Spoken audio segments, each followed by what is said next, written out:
I just walk in the argument too one-way, why you mad? Girl, why you was sick? I do not want that. Came home to you only, you stuck like glue. If I caught that Hellcat, girl, you get one too. For me and you, I want you, I love you. Can I touch you? I rub, let me love you. Put my dreams to the side only cause I trust you. Girl, I trust you, I love you, won't judge you. What's going on? SEVelocity back. Super Bowl week, one of the most important weeks of the year. Better than half the holidays in this world. Sorry. Spectacular day. Big football. One of the most viewed shows or screenings, whatever you want to call it, in history every year. We have the Bengals versus the Rams. Interesting stuff. I will give a brief discussion about that because there's something really interesting. I got to see if I can find a specific stat because I think it's something you'll like as well. So, the two quarterbacks, Joe Burrow, Matt Stafford. The Bengals quarterback, Joe Burrow, last year tore his ACL and his MCL halfway through the year, his rookie year, out for the season, comes back and clinches the Super Bowl. Now, Matt Stafford, on the other hand, was on a terrible team for a very long time and never reached the Super Bowl. Gets traded to the Rams for 2 first-round picks and makes Super Bowl in his first year there. So, all right, here's the stat. Joe Burrow's Super Bowl debut will come earlier than any other starting quarterback that was drafted number 1 overall. Because he was first round pick, or number 1 pick. Meanwhile, Matt Stafford was also number 1 pick. Meanwhile, Matt Stafford's Super Bowl debut will come later, year 13 of his career, than any other starting quarterback drafted number 1 overall. So it took him 13 years to reach the Super Bowl. I mean, he had a terrible team around him for most of the time, and Joe Burrow is year 2 making it. So one took the longest path, one took the shortest path. Both of them had never been to a Super Bowl before. Going to be good stuff. Young versus old. No Tom Brady here this time. No Aaron Rodgers. He blew that against the 49ers. Brady's retiring, but might pull the Michael Jordan and come back from retirement. Yeah, Brady retired, and then he made a statement saying "never say never." So all within the same week. Yeah, we don't know what to expect. What if he just retires and he signs with New England, kind of like LeBron going back to the Cavs, and he plays another year with the Patriots next year? Blow my mind.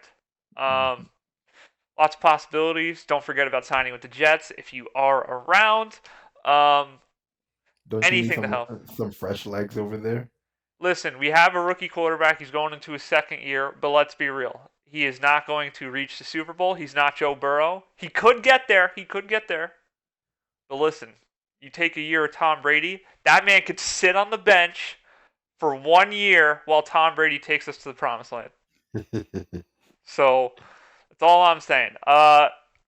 Super Bowl matchups, I feel like there's probably a few intriguing things that people are going to want to look for. For those of you who aren't massive football fans, I mean, people who are big football guys will probably know a bunch of these matchups, but people who aren't too big of a football fan but it's going to watch Super Bowl this week, keep in mind for some of these matchups, they might be really entertaining. So, Joe Burrow and the Bengals. Joe Burrow is the most sacked quarterback in the NFL this year. His offensive line has been horrific. Faces Aaron Donald, arguably the best pass rusher in the last 20 years of football. And Von Miller, great pass rushing linebacker. So you have one of the best defensive ends in the game to ever play, and one of the best pass rushing linebackers. And then Jalen Ramsey, who is the number 1 corner in the league for covering Jamar Chase. So keep an eye on Joe Burrow's offensive line, see how they hold up against Aaron Donald and company. That's probably going to be quite a bit rough. He's probably going to take a lot of sacks. It's just a matter of if he's going to be able to overcome that and put points on the board. Jamar Chase, rookie this year, top 5, I believe, in receiving yards. He's been spectacular. Joe Burrow's former college teammate as well, is going to be going up against Jalen Ramsey one-on-one. So one of the best wide receivers in the game, who's a rookie, against the best corner in the league. Going to be a great matchup. Joe Mixon versus this Rams defense should be good too. He was top 5 in rushing yards. Now going to the Rams side of the ball, we have Jesse Bates, who's going to be the starting safety for the Bengals. Great player, but he's going to have to deal with the likes of Odell Beckham and Cooper Kupp. So that's going to be rough. There's probably going to be a mismatch somewhere on the field between those two. Tyler Higbee, great tight end for the Rams, is questionable this week. You probably will play. A lot of people don't miss out on the Super Bowl. The tight end for the Bengals, C.J. Uzomah, was also hurt. He is likely to play. He said he is not going to miss the Super Bowl. Bengals pass rush, keep an eye on Trey Hendrickson. He's had a massive impact on the Bengals and their rebuild on defense. Other than that, special teams might be really important. Evan McPherson, rookie kicker for the Bengals, has kicked, I believe, 3 game winners in the playoffs as a rookie. He's 23 years old. And like I've mentioned before, he did a practice kick before one of his games and said, "Looks like we're going to the championship." And called his kick, made it, drilled it. Confident 23-year-old. And Matt Gay for the Rams, who is a Pro Bowl kicker, so 2 of the best kickers in the game. So keep an eye on if one of them ends up choking or one of them ends up making the game-winning kick. They will likely have a big impact on the game that a lot of people are probably overshadowing with the offense and defenses, respectively.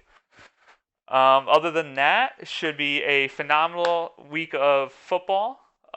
Sadly, the last week until we have to wait 6 months, but it is what it is. It should be a great off season. We got fantasy football stuff, NFL draft, NFL free agency. Free agency starts in March, so a couple big names that are going to be on their way out of their teams. We'll see where Aaron Rodgers goes, where Davante Adams as well. Both likely to leave. I believe Davante Adams is free agent. Rodgers is allowed to opt out. Rumors that Rodgers might stay in Green Bay. Davante Adams has a good friend, Derek Carr, who he's college teammates with the Raiders, may go to Vegas. Russell Wilson could be traded to the Giants. That's what I've been hearing. Russell Wilson is not happy with the Seahawks situation, so could see a trade there. A lot of coaching hires as well. We saw David Culley, the Texans coach, after 1 year get fired and ends up getting replaced by Lovie Smith. I believe I mentioned the rest of the coaching hires last week. Brian DeBolt to the Giants, a few other moves. Trying to think. I know I'm missing one big piece of information that is valuable to the football realm. Big Ben's retirement. Big Ben is retiring. He can get lost. No, I'm kidding. So that is probably the end of my childhood quarterbacks, because you had the likes of people like Phillip Rivers, Eli Manning, Peyton Manning, Tom Brady, Drew Brees. I mean, there's a bunch more I can name, but all of those guys are now gone. Tom Brady and Big Ben were probably the last 2 people of that generation.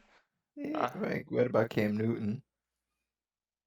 I mean, I guess he's kind of towards the tail end of that, but he also is currently, no disrespect, trash. Big Ben wasn't great either, but it's kind of been sad because I know Cam's getting old, and with that, his gameplay has also deteriorated. Both him and Ben, very similar in that regard, where they both have gotten worse as they've gotten older. Meanwhile, Tom Brady is the fountain of youth. And you could probably make arguments on like Phillip Rivers and Drew Brees were pretty good late in their career. Peyton Manning too. There is Deshaun Watson. We'll see what happens with him this offseason. Another year where he could potentially be traded or stay in Houston, depending on the legal side of things. No one knows where that stands currently. I think that's everything I'm covering, but I'm not 100% certain. Um, Dolphins head coach Brian Flores is fired. This is a bit of a controversial topic. Brian Flores was fired, the Dolphins coach. Like I've mentioned, he had a positive record for a few years. Gets fired by the Dolphins. Applies to go to be the head coach of the Giants. Gets denied a couple other places too, and then he sued the NFL, the NFL, the Dolphins, the Broncos, and the Giants for racism.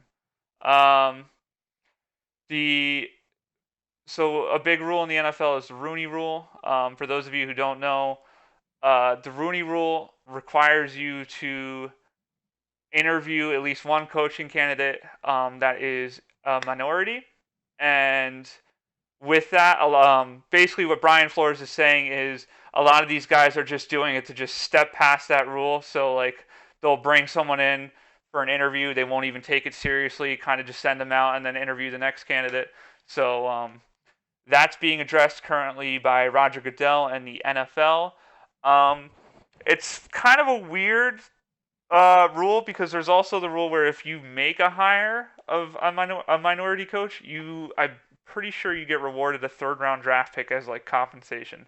So it's like they're trying to eliminate racism in regard to hires, but also at the same time they're incentivizing, I guess, in hiring minority. And I don't know if that's like a great thing or a bad thing, but they've admitted that there's a bunch of issues still to it, and they're going to work to make changes to it.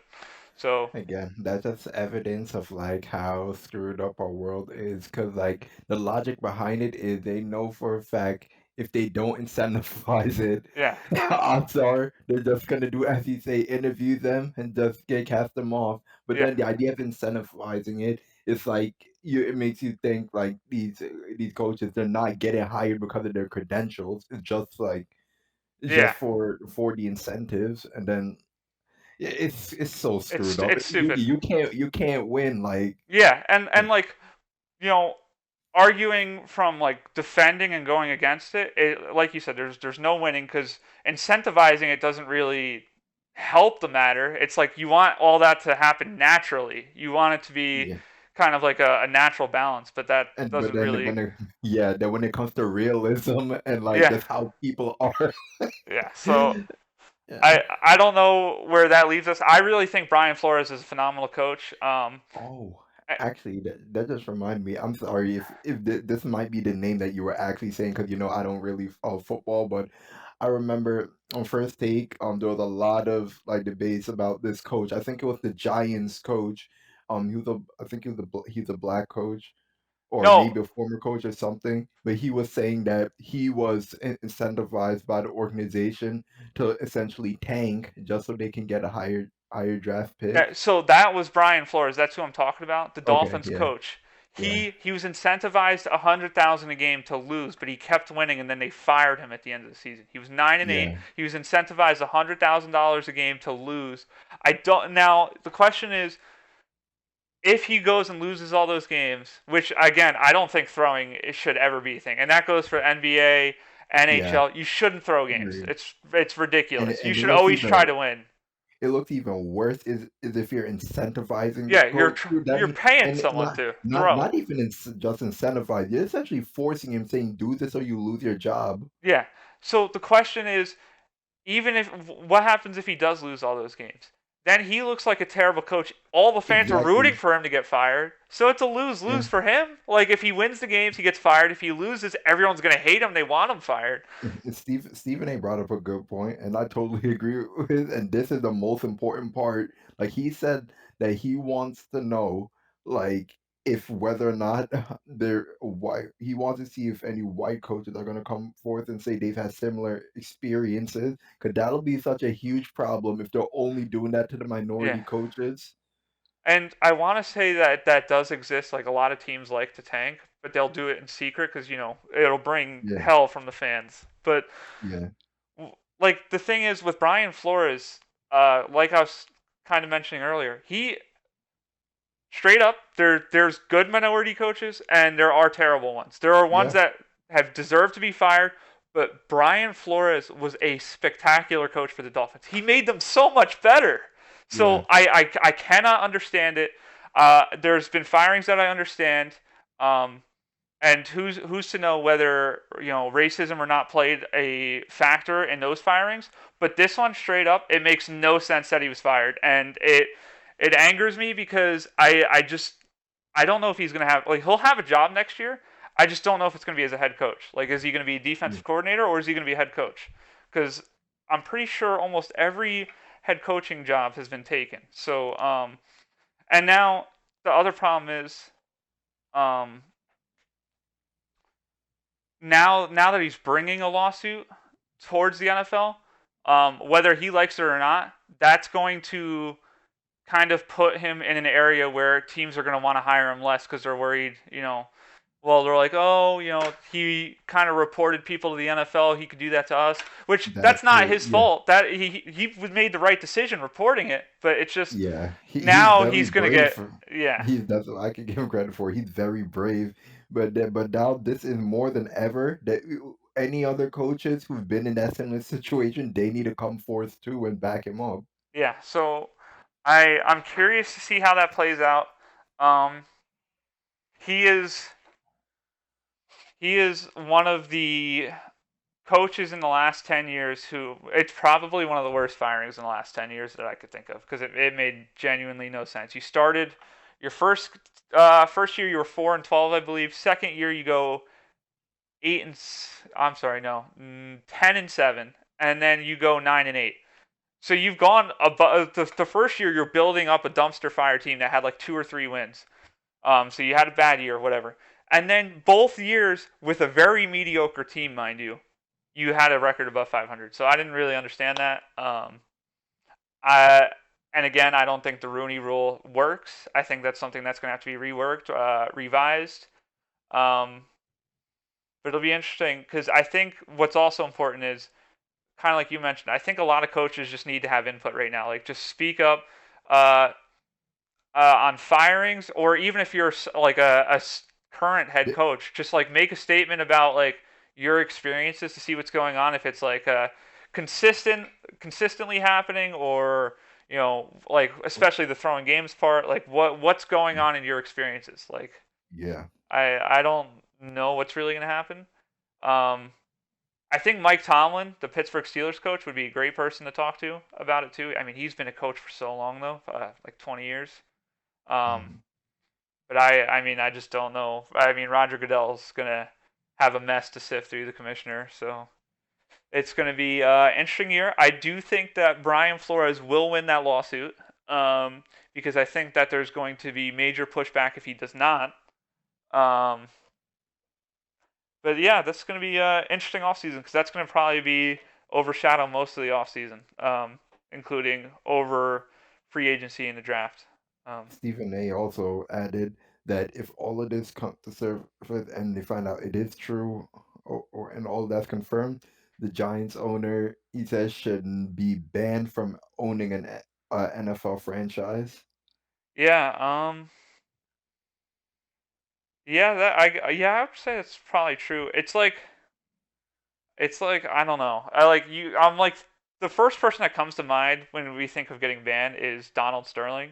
Yeah. So it's like, I think I truthfully believe no matter what, like I think Brian Flores should be a coach, but I truthfully believe with the Giants that they were going to hire Brian DeBull no matter what.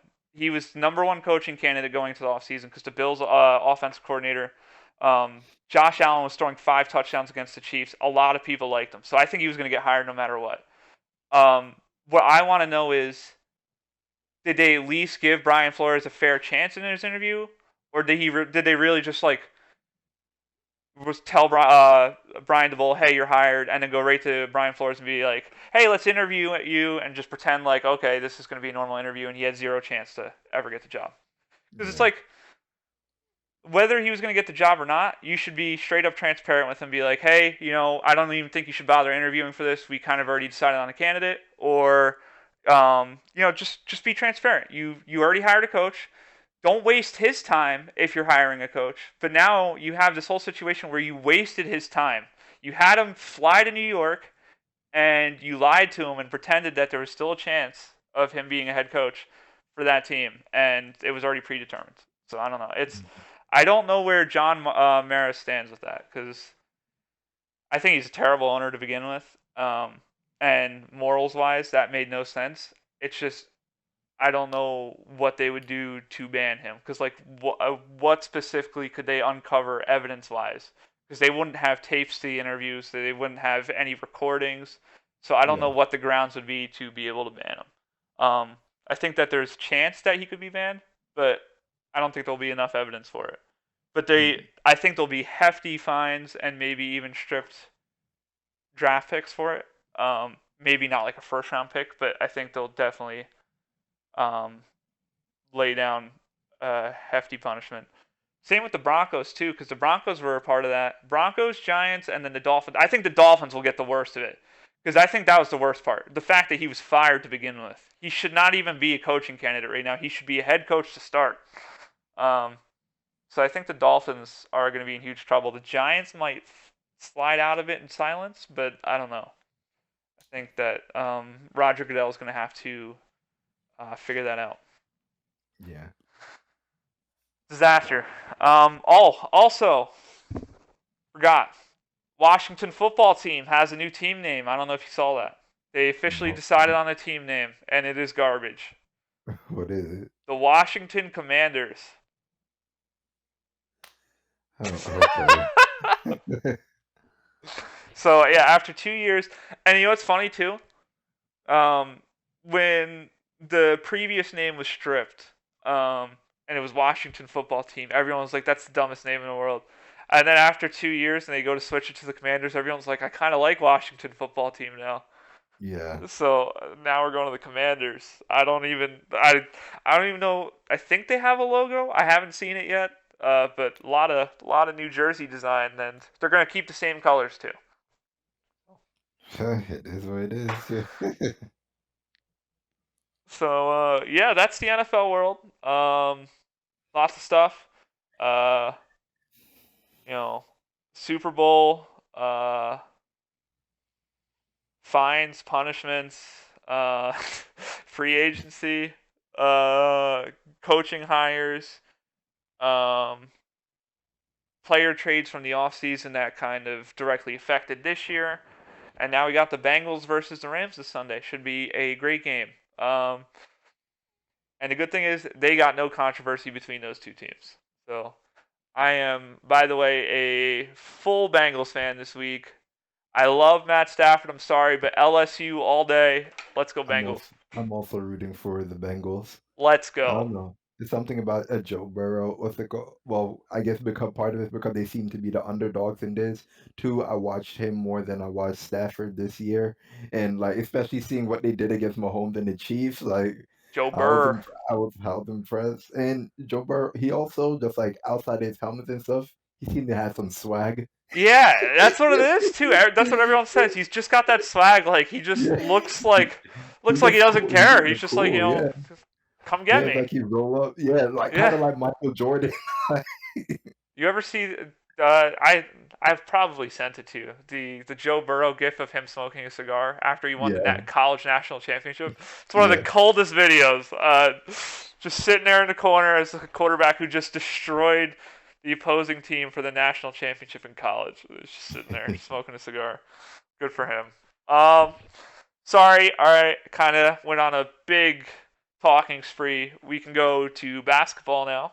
So what do we got going on? What do you want to talk about? Basketball, well, naturally, of course, the Lakers usually just because of the names that are there end up on the forefront. But I want to start off the topic by giving credit to my man here, Evan, who from at least the first quarter of the season been saying that the Lakers want to show any like improvement. Obviously, we know AD and then nothing. But aside from that, in terms of rotation and roster, give Malik Monk more minutes, and my God, they give him more. The more minutes he plays, the better he plays. That boy can play. He's hungry. He wants to play. Yeah, and it's not even just because we always knew he was a shooter, like since his days back in college. Where was he from again? Was it Duke or Kentucky? Kentucky. Kentucky, yeah. we always knew he was a shooter from back then, but this guy, when he puts the ball on the floor, he goes hard to the rim, and he doesn't force stuff either. Like he makes smart passes. He's just a good decision maker and a good and he works so well in that system. Like to the point, like he's other than AD, LeBron always looks for him on the court. Like he's such a reliable threat on the court for them. He's athletic, he's quick, he hustles, he plays defense. He's not he runs in and crashes on the rebounds. And in all honesty, he's the third best player on the team. Sorry, Russ. I also want to make a statement just in general. I think they need to play their young guys a little bit more. It's not a Yeah, diss towards the old guys. It's just I think they're having a bigger impact. Like specifically Malik Monk obviously is at the top of that threshold, but yeah, like Stanley Johnson's another one, Horton yeah. Tucker. But You Stanley know, Johnson played really well the other night. Austin Reeves. Yeah, Reeves is really good. I don't know. You can keep Bazemore on the bench for the rest of his life. Yeah. And I will say this with AD, like, oh, well, we know they got killed by the Bucks last night, but I will say I was impressed by their comeback, like in the fourth quarter. I don't know if you saw the game, F, because at some point, because they were down by near 30, then they brought it like within maybe 6 or 7. yeah. Um, yeah, so that was good. AD in the second half, he stepped up a lot in the defensive end, blocking a lot of shots and whatnot. He's starting to look more like his old self. So this is the AD that we've been needing to see since last year. He needs to keep this up and do more as we know he can. And I remember I texted you earlier that Shaq said something really important, and it's something that I've alluded to in the past, and I think you'll totally agree with. Because they're on halftime, like they were talking about like the matchups happening on the court. They were talking about AD and Giannis because because they were both playing the power forward spot. And they said it perfectly. And like as you know, right now I agree with you. Giannis is definitely the better player of the two. But this is where I still believe is true. Shaq asked D Wade, who's the more talented player between the two, AD and Giannis? AD. Like to me, like in terms of pure talent for the game of basketball, by far AD. But the difference between him and Giannis though, Giannis is aggressiveness. He plays so hard. Obviously, he's a much better athlete, even though AD is Wait, athletic. But what's the question? Talent or gifted? I mean, isn't it essentially the same thing? Like, Yeah. Here's yeah, my. Oh, that's what I'm saying. I think AD is like a more talented like basketball player from the skill perspective. Because like if we were to like point out different aspects of the game of basketball, like who has more of an all-in-one package, it's AD. But the difference is that Giannis is maximizing what he has, and AD's not. And a big part of it is Giannis's hustle. He plays hard, and at the same time, he plays smart too. He plays hard and smart, and he's physically like in better condition than AD as well. um, that's kind of the part I was going to talk about. Yeah, I want to say I disagree that he's more talented solely because I consider physicality to be a heavy part of talent. Y- It takes like it is a talent to have the confidence to be extremely physical on the floor. And I think that is a part where Giannis absolutely bullies Anthony Davis, and I know you agree with that for the most part in terms of well, like maybe we could use a different word. Can we say that Giannis is more disciplined than AD? You said maybe that's a better way to put it. no. Well, I agree with that too. I think Giannis is Giannis younger than AD or is he Yeah, older? a little bit younger, by like 2 years. Because Giannis has the game IQ. I'm obviously not to like LeBron's level or anything, but he has the game IQ to know a when to like take a foul, b what situation is going to put the team in the best hands late in the game, whether it's him dishing to Middleton or him working a pick and roll or something, um, and c just in general um, court vision. But at the same time, I do think that he's willing to put in way more dirty work than Anthony Davis is. And I think that it takes a lot of guts to put in that dirty work. And I think that AD doesn't do that. And I think that's a part that he's really missing in his game. And I think that's something that he could take a big step in and probably solidify himself as a top 5 player in the NBA, like guaranteed, if he put that into terms. And you see, and that's the problem. Why it's so frustrating for all of us watch basketball, because it's not like we're telling AD to do anything that we know he can't do. We've seen it before, Yeah, but it just we don't I just don't understand why it's not there. And when I say what is talent, and I think this is what Shaq and D Wade were alluding to, shooting. is think of it. Well, that's part of it, but think of it like this. Who would you say is a more all right? Yeah, perfect. Between Chris Paul and Kyrie, who would we rank higher in terms of our all-time point guard list? I think both of us agree Chris Paul, right? And Kyrie's more talented. Yeah, and Kyrie's more talented because you know his ball handling and stuff. Like it's just like he had just a natural affinity for those skills. Like also look at it like this: when 80 was the first pick in the draft coming in, Giannis wasn't that. Giannis is more like all right. Another example would be like between a Jimmy Butler, like in Jason Tatum. Tatum more talented. I mean, people might debate who they think is better now. I feel like Butler's better, but we know the difference there is Butler's IQ, his assertiveness on the court, and also leadership. Giannis is a better leader to AD. And now when between those two, like in terms of like his skills on the court, like ball handling, ability, post moves, footwork, that type of stuff, I think AD has a lot more.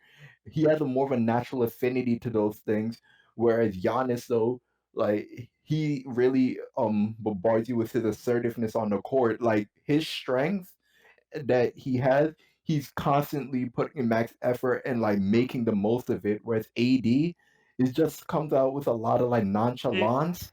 It's like he's just not using his own abilities to his fullest potential. Giannis has a lot of Shaq in him. And I know that's not just dunking. He's not like dunking and just being under the rim the entire time, but he has like the I'm going to use my body first to get to where I need to go. Yeah, I was gonna get there too. I will also say this with Giannis, like this year, like I actually think Giannis is better this year, even though he's not the favorite MVP. I think he's better this year than his two MVP years. In particular, this.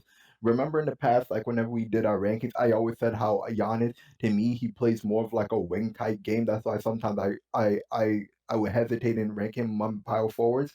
Now I really feel like I'll confidently call him like a true power forward because obviously we know he always had that slashing ability in his game to put the ball on the floor. But I'm seeing him drop down low, the ball in the post with his back to the basket, do a lot more work in the post between passing out the post, finding the backdoor cuts, a little fadeaways, pivoting.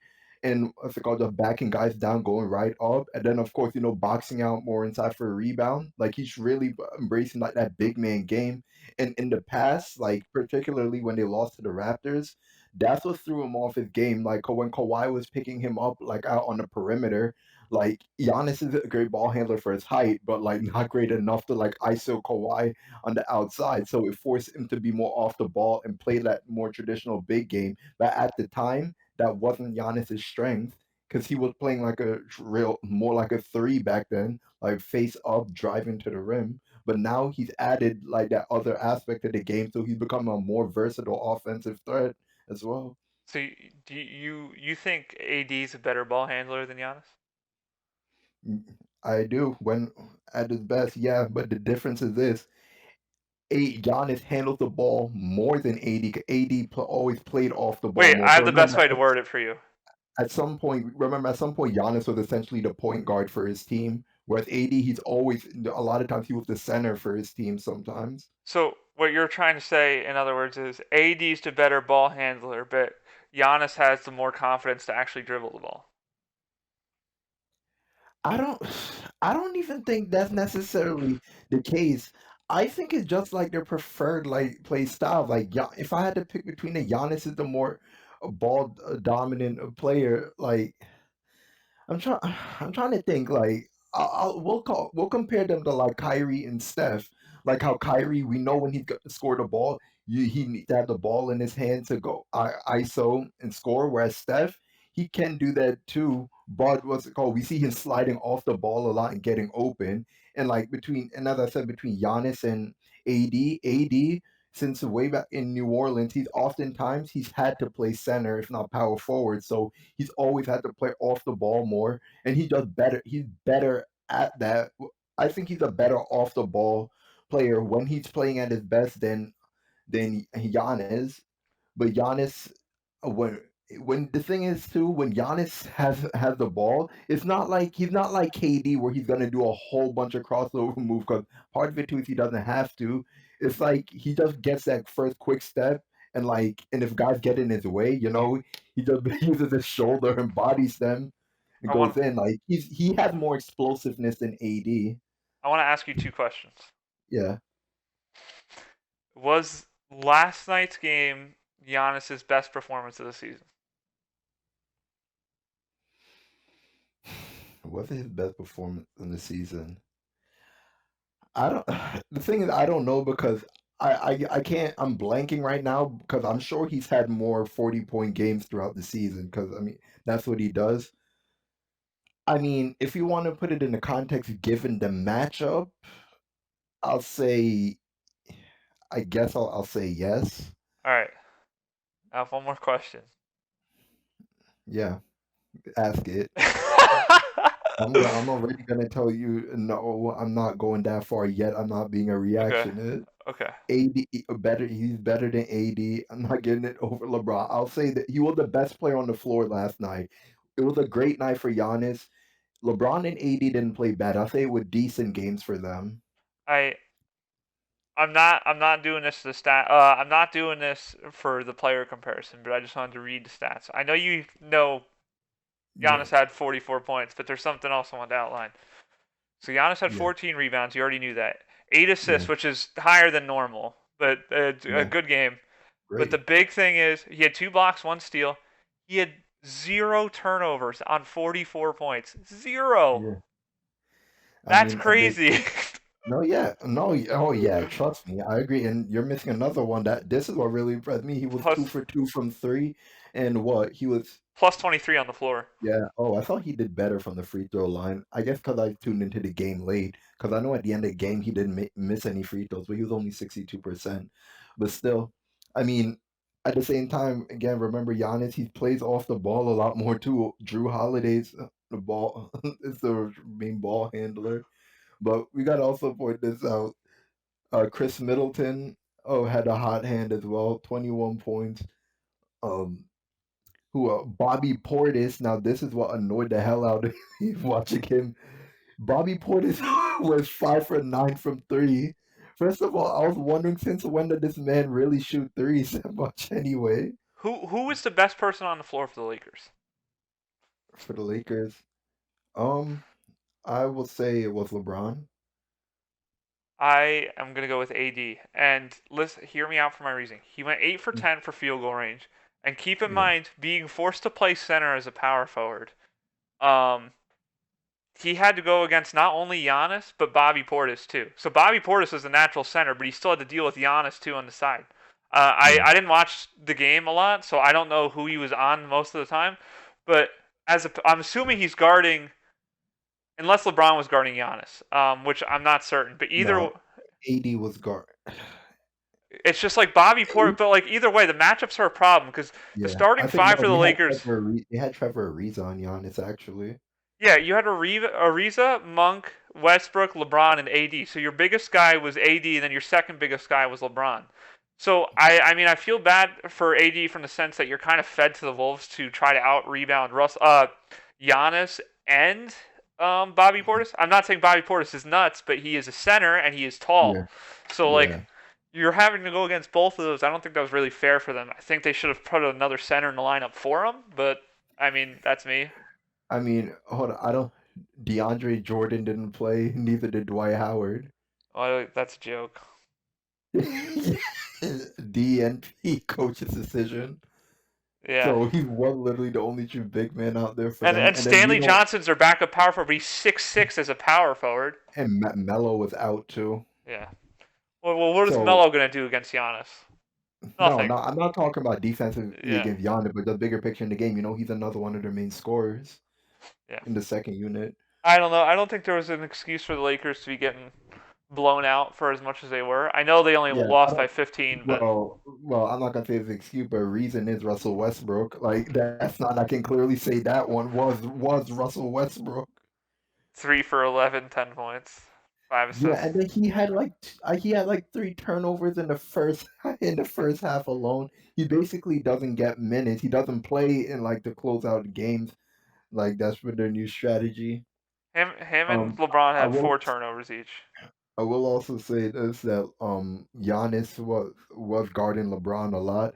Oh yeah, you didn't watch the game. I'm not gonna lie, I was jumping out of my bed when LeBron had that. Oh, did you see the video of that one-handed reverse dunk over I Giannis? did. Yeah, LeBron got a tech after that, but I gotta that's a watch good the move. press conference after we finish our recording here and listen to. I want to see what LeBron said on Giannis after the game. Um, I don't remember if he said anything specifically on Giannis, but I think he said that Bucks team was essentially, yeah, no, well, they're better than us. Come, he said he said that game was a message that we are way worse than them is what he was saying, and I was like, good, I'm glad you know it because that mm, was a horrendous performance to watch. yeah. Um, I mean, LeBron, he was what? Let's see, 11 for 19 for the field, 3 for 7 from three. all right, Yeah, it was a decent game for him. it's that time. We talked about the Lakers and the Bucks for almost all of our NBA talking here, so it is time for us to give us our. It's time for us to give our 5 minutes of the week to the other 28 NBA teams. Oh, oh, perfect. Trade deadline coming up. Some It's big trades. tomorrow. Tomorrow. CJ McCollum is now a Pelican. That man has been fed to the Wolves. Feels Keep so bad for him. keep an eye out though, because I think this could be potentially a piece to send straight to Philadelphia for Ben Simmons. I would cry. Because I would cry. for Ben Simmons too, what better place to restart your career than one of the worst teams in the league where you have zero pressure already going in? You shouldn't be I'm expected to lift that franchise.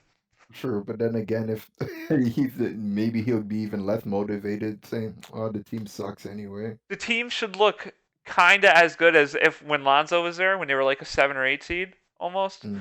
Because like he plays a similar role to Lonzo, at least when Lonzo was on the Pelicans, very much distributing. And if if they have Zion on the court, and so if you're able to distribute to Zion and Brandon Ingram, that team would be pretty good. Yeah, that's what I was gonna get to. I think he's gonna be annoyed with Zion. I'm not convinced Zion's gonna. I'm not. I'm being a reactionist now. I don't know when Zion's gonna play basketball again. Yeah, no one knows.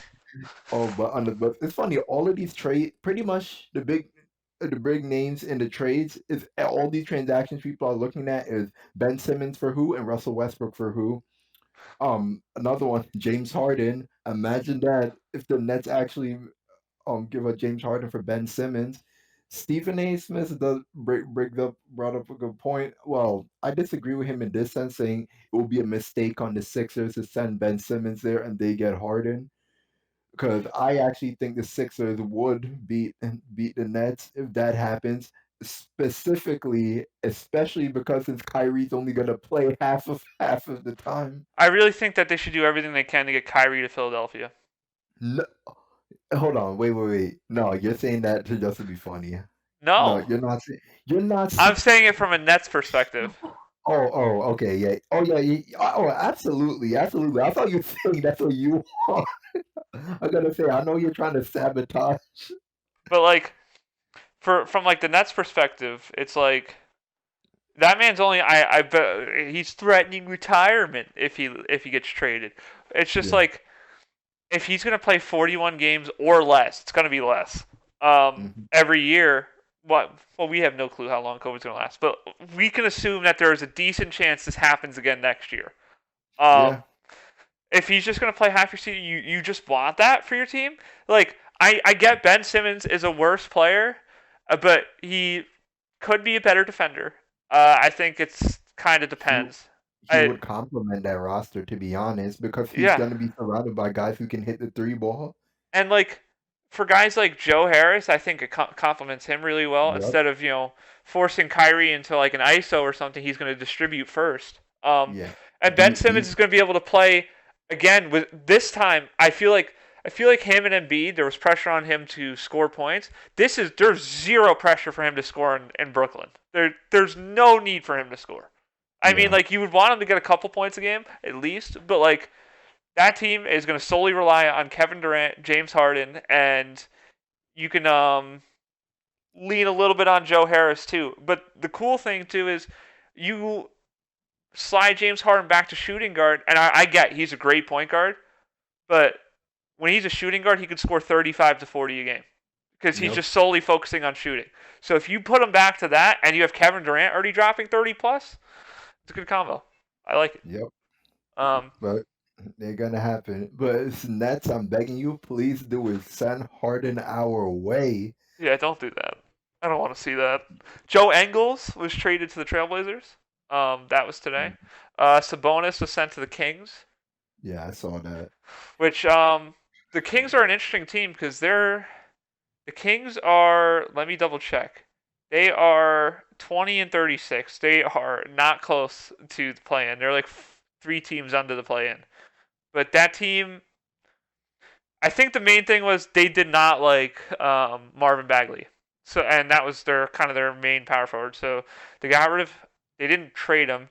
But Tyrese Halliburton was sent to the Pacers, which I think is interesting. I think that indicates the Pacers are trying to rebuild with really young people. You have Karis LeVert and Tyrese Halliburton. Pacers gave away Jeremy Lamb, Justin Holiday, and a 2023 second-round pick in exchange for Halliburton, Buddy Hield, and Tristan Thompson. I didn't even know he still played. But Halliburton and Buddy Hield, that's big for the Pacers. I don't think Lamb was contributing much. Justin Holiday wasn't. I mean, obviously Sabonis was contributing a lot. But I think now you almost have an overabundance of guards. I mean, if you consider Hield a forward, maybe, I don't know. But, like, you have Halliburton, LeVert, and Hield. So, which, if you can mistake me, if I'm not mistaken, 2 of them are shooting guards, one's a point guard. So Yeah. you're forcing one of them to play small forward. I assume LeVert, but we'll see. Now you just need a big man, but that's a lot of scoring. So they're kind of trying to go with like a youth group though, because that's like a pretty big youth group. Russell Westbrook to the Knicks for Evan Fournier. Stop it, because that's exactly what the Lakers would need too. Yeah. They don't need someone to take the ball 9 times out of 10 down the court. There is Westbrook is going to miss first game with back tightness this week. Nets, James Harden's supposed to miss his 4th consecutive game. Engles was traded to the Blazers. Beal set for surgery. Wizards agent talk future. Lakers are feeling urgency to make changes. Worth trade Russell Westbrook. I really think the Joe Ingles trade was interesting. I don't know why the Jazz traded him. I'm not saying he's like amazing, but like he was one of your really good role players on a good team. I didn't think that was necessary. They're landing Nickel Alexander-Walker though, who is averaging 13 points a game. And he's only like 23, which again, no clue why the Trailblazers would trade him if they're trying to rebuild. Makes 0 sense to bring in a 32-year-old man who's a role player. Do what you want. I'm really curious to see if the Sixers expressed that they're more than willing to wait till the off season to make a move with Ben Simmons if they don't see a favorable transaction tomorrow. Asinine to me. But with Russell Westbrook though, that's one is a trickier trade because I think less people want him than they want Ben Simmons right now. So you trade them for each other. To be honest, it honestly would probably be in the Lakers' favor. Yeah, I don't know. I think it's almost better. I would think be it's better. almost better for the Sixers to have someone not play at all than put Russell Westbrook on the court and potentially be detrimental to your team. That too, yeah. And it's gonna be the same thing. Like the floor spacing is gonna be bad because he's gonna shoot the 3 ball, but again, he's not gonna make them. All right, so we're gonna have to wrap up here. Let's try to give some shout outs real quick. Start with the Miami Heat. They're 35-20. They're at the top of the Eastern Conference still. Shout out to them. Milwaukee has quietly rose back up to the 2nd seed of the East, so keep an eye on that. They've been I told you they were fine. They've won 8 of their last 10. Middleton being back and healthy. Yep. Cleveland's hot again. They're 7-3 in their last 10. Toronto's 8-2 in their last 10. Boston is 8-2 in their last 10. Keep an eye on that because Boston was garbage all year, and now they're Yeah. figuring it out. How the Hawks doing? I know 7-3 in their last 10. Yeah, this is getting interesting now. The Knicks, the Pacers, and the Wizards are all 2-8 in their last 10. They all have fallen off, and they're all outside the play-in, so keep an eye on that. Western Conference, you have both the Phoenix Suns and the Golden State Warriors keeping it alive at the top of the conference. They're both 9-1 in the last 10. Memphis 7-3. Denver 7-3 as well. Minnesota 7-3. They're slowly starting to creep into the above play-in range. I think that they will lose if they stay in the play-in because they'll have to face a team like the Lakers or the Clippers, and Kawhi is going to be back by the time the playoffs start. So I think that might be a problem. Minnesota probably wants to get to 6, but if that is the case, a team like Denver might slide down. Jokic might have to play Kawhi Leonard in the first round of the playoffs. Again, these are months away, but we will see. The Trailblazers are 21-34. Somehow the Pelicans are in the play-in at 22-32. We'll see what happens now that they traded Josh Hart to the Blazers. So now you have Damian Lillard, Josh Hart, Joe Ingles all on the Blazers. However, the Pelicans now have C.J. McCollum added to their team. I think C.J. McCollum and Brandon Ingram should work nicely this year. And then maybe C.J. McCollum will probably be sent on his way after a small playoff run. And then, other than that, I mean, yeah, the Pelicans are also 6-4 in the last 10. I guess that's notable because most of the lower teams are nowhere near that. Anything you wanted to add? Yeah, tomorrow night, in addition to the trade deadline, is also the All-Star Game draft. We're gonna see how Giannis. Is Giannis captain? No. Yeah, I think. Yeah, wait. Is it Giannis or KD? It is KD. I was gonna say because I think they saw the way Giannis was picking, and they said he should never pick an All-Star team again. I also just wanted to ask a quick question. Right now, do you think that the tides have shifted? That the Eastern Conference is overall the stronger conference in the league? No. Okay. Not yet. I think it's getting close to that. I think it's right now. We could almost say the league is even now, but the West still I'll give them the edge. So I think the teams on top on the West are better than the teams on top in the East, but then the lower teams in the East are better than the lower teams in the West. Yeah, like I think the Knicks, Wizards, Hawks, Pacers are all way better than like the Pelicans, Trailblazers, Spurs, and Kings. Yeah. I do want to say though, there's only 4 teams I really think that are notable in the East. Like this is going to be controversial and it's probably going to piss you off, but I'm not throwing the Heat into that conversation. They have a really high record, and I know that they reached the finals before, but I don't think this is going to be sustainable long term this year. I think this is going to fall apart sometime. Well, guess what? We got Kyle Lowry's there now. I told you that was a good move. I liked that move. I know you were kind of in the middle on it. I was in the middle because I was impressed with the Kyle Lowry we saw alongside Kawhi in the Raptors, but I also remember Kyle Lowry with DeRozan, so yeah. So they've been playing well with him. I think the 4 teams that are like really going to be a threat for the East are the Nets, the Bulls, the Bucks, and I think the Sixers because I think they're going to probably make a move. I just don't know when. I think those 4 teams are probably the biggest threats. And then if you go to like the West, I'll say obviously the Suns, the Warriors.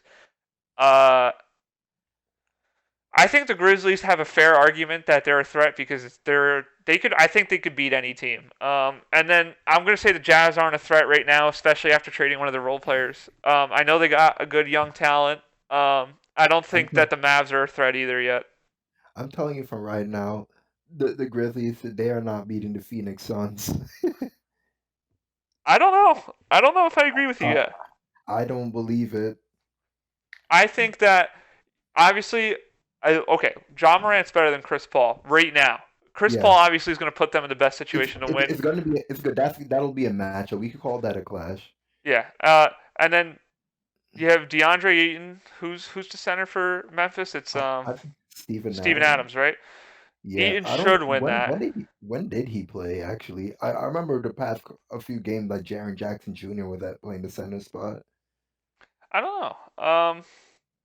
But I also think you have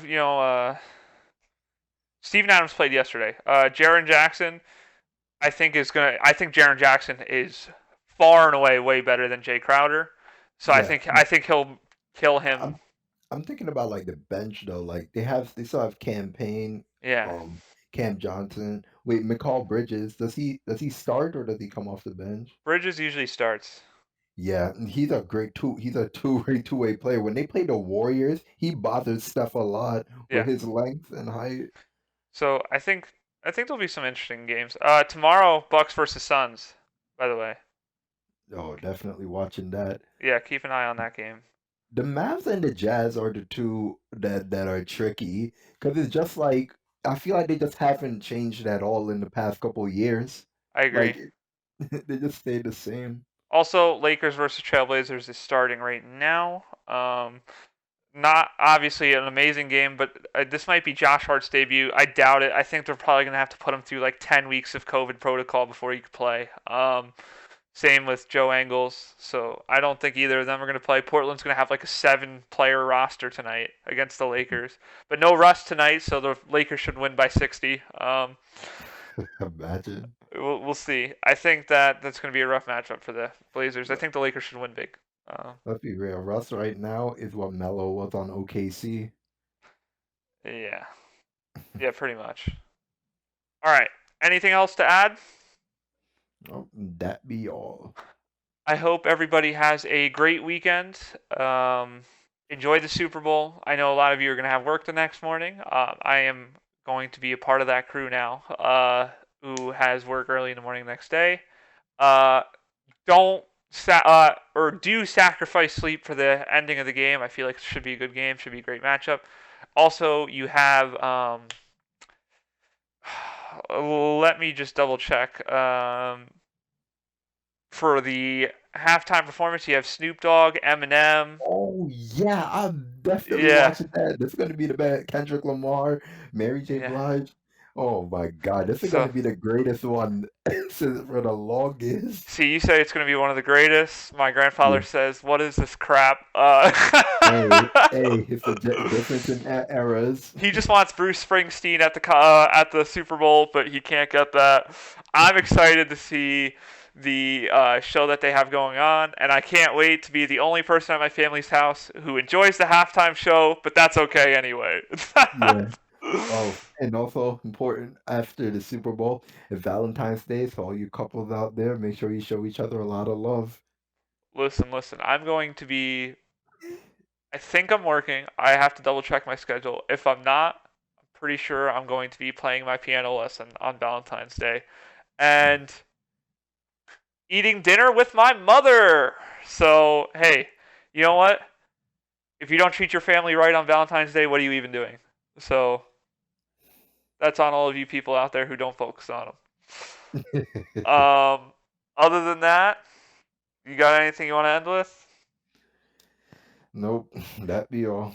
Enjoy the Super Bowl. Enjoy the Bucks versus Suns tomorrow. If any of you get to watch that, have a good weekend and upcoming week of family, friends, sports, love, all that stuff. And we will see you next week. To me and you, I want you, I love you. Can I touch you, I rub, let me love you. Put my dreams to the side only cause I trust you. Girl, I trust you, I love you.